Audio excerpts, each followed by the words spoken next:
Melanie Ambrose reports on the ultimate train buff fantasy.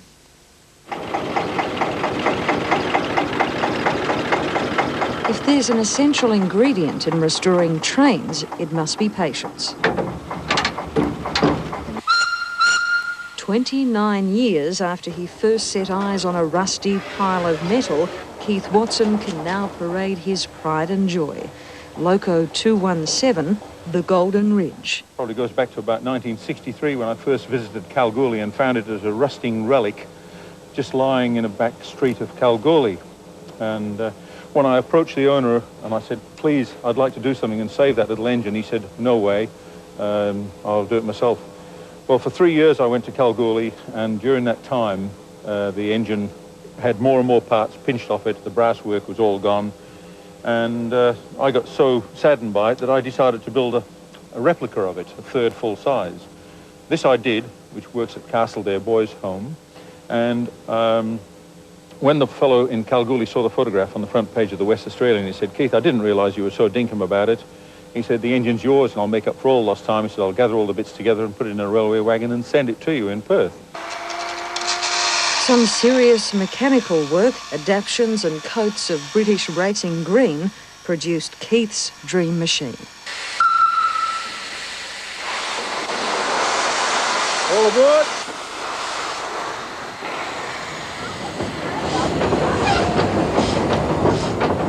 Keith, what is it about this train that gets you going? Oh, I think probably the smell of the hot oil and steam and coal burning in the cabin. It just gets in your nostrils, and once you've had it in your nostrils, you never forget it. It's just that smell that invokes the enthusiasm about steam and makes you want to throw yourself into things.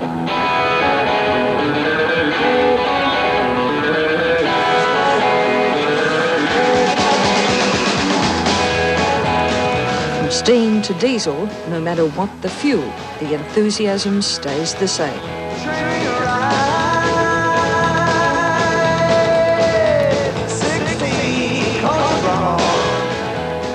In York, when I was a young lad, I used to go up and sit in the middle of the road crossings up there, and the cars used to go around me as I was watching the trains go through in the shunning yard up there. And you never got hit? No, never got hit. Ever come close? I've come close, but I've managed to, you know, keep clear of them.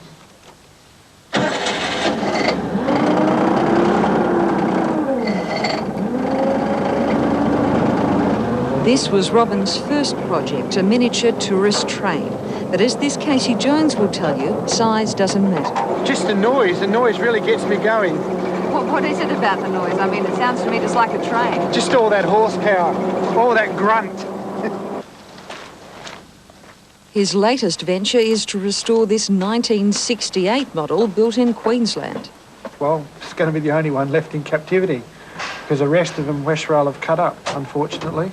It's already cost us thousands of dollars to get them here and that, but it's going to probably cost a great deal more to bring it back to its original condition, and that's what we're planning on doing.